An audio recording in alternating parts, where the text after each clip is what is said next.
Hello দোস্ত, কেমন আছো তোমরা? ভাই আমি শিখছি না তো একটা ভিডিও না, আজকে ভিডিওটা হচ্ছে ভাই ডিএসপি সিরাজ। ভাই মেন টপিক আছে ডিএসপি সিরাজ। ভাই ভাই ডিএসপি সিরাজ যা করেছে ভাই, জাস্ট একবার ভাবো, 181.6 181.6 কিলোমিটার পার আওয়ার।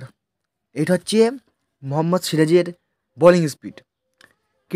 ক্রিকেটের ইতিহাসের সবচেয়ে বড়, বলতে গেলে সবচেয়ে বেশি স্পিডের বল এটা, ঠিক আছে? এখনো পর্যন্ত মানা যাচ্ছে। ভাই কি শোয়েব আখতার আর কি ব্রেটলি, না 161.3 না 161.1। ভাই না ব্রেটলি চান্স পাবে না শোয়েব আখতার চান্স পাবে। ভাই জাস্ট একবার ভাবু, যে অস্ট্রেলিয়া ভার্সেস ইন্ডিয়ার সেকেন্ড টেস্ট ম্যাচে ফার্স্ট ডে যখন মোহাম্মদ সিরাজ বলে আসে 24 সামথিং ওভার, 24 ওভারের দিকে যখন মোহাম্মদ সিরাজ বলে আসেন, তা মোহাম্মদ সিরাজ একটা বল করে, যে বলটা চলে যাচ্ছে 181.61, এই 181.6।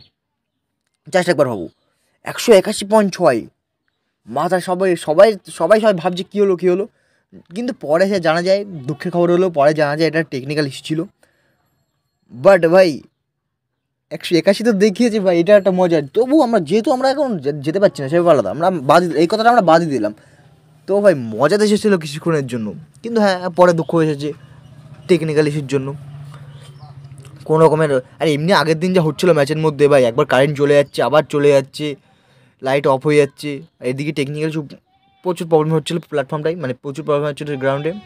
ঠিক আছে ভাই, সব দিকে ঠিক আছে, কিন্তু ভাই ডিএসপি সিরাজ জাম্প হবে ভাই, রেগে যাচ্ছে ভাই, লগনসনের উপরে জাম্প করে রেগে গেল ভাই, বল ছুঁড়ে মারতে যাচ্ছিলো ভাই। ডিএসপি সিরাজ অন্যরকম ভাবে চলছে, একটু সামনে রাখতে হবে মনে হচ্ছে এবারে।